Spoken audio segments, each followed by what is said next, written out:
अस्सलाम वालेकुम। Samina Rashid official YouTube channel से मुखातिब हूँ आपसे।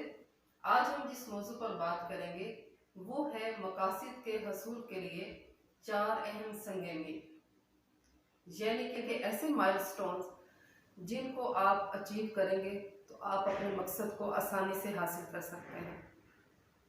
तो आइए देखते हैं कि वो कौन से 4 संगे मील हैं जिनको तय करके आप अपनी मंजिल, अपने मकसद को हासिल कर सकते हैं। सबसे पहला संगे मील किरदार साजी है। आप अपनी किरदार साजी रोजाना की बुनियाद पर कीजिए। ऑडियोज वीडियोस के जरिए से, अच्छे लोगों की महफिल में बैठकर, दूसरों के तजर्बात से सबक हासिल करके। याद रखिएगा कि सुनार का कचरा भी बादाम से महंगा बिकता है।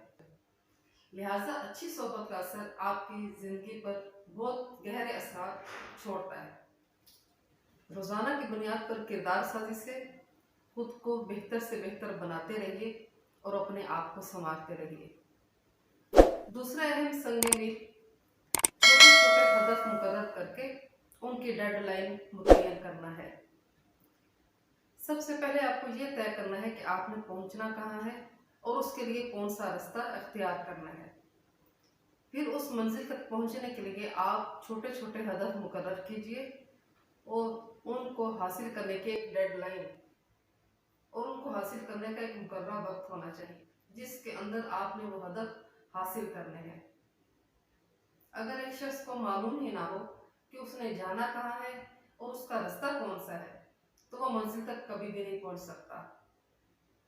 लिहाजा अपना मकसद मुतय्यन करके छोटे छोटे हदफ मुकर्रर कीजिए और फिर एक हतमी तारीख मुकर्रर करें और फिर एक डेडलाइन मुकर्रर करें और उसके मुताबिक आप उसे हासिल करें। तीसरा अहम संगे मील कामयाब मॉडल बनाना है। आप किसी ऐसे शख्स को अपना मॉडल जरूर बनाइए जो वो तमाम मकासद हासिल कर चुका हो जो आप हासिल करना चाहते हैं। उनसे हो सके तो आप मीटिंग रखिए ताकि आप उनसे ये जान सकें कि इन मकासद के हसूल के लिए किन मुश्किलात का सामना करना पड़ा और उन मुश्किलात पर उन्होंने कैसे काबू पाया। उनके तजर्बात से सीखें। दूसरों के तजर्बात से सीख कर हम ज्यादा बेहतर तरीके से अपना मकासद हासिल करके अपने मंजिल तक पहुंच सकते हैं, ज्यादा परेशानियों का सामना किए बगैर। चौथा संगे मील उस्ताद और रहनुमा है। एक अच्छा उस्ताद एक बेहतरीन बादशाह घर होता है। वो बादशाह तो नहीं होता लेकिन वो बादशाह बनाता है। लिहाजा अच्छी ज़िंदगी गुजारने के लिए, अपने मकासद के हसूल के लिए एक उस्ताद और रहनुमा ज़रूर मुंतखब करें। उनसे मिलते रहें और वो आपको निखारते रहें। आपके अंदर छुपी हुई सलाहियतों को वो पहचानें और आपको उनके बारे में आगाह करें और आपकी सलाहियतों को जिला बख्शें। कोशिश कीजिए, कामयाब ज़िंदगी गुजारिए।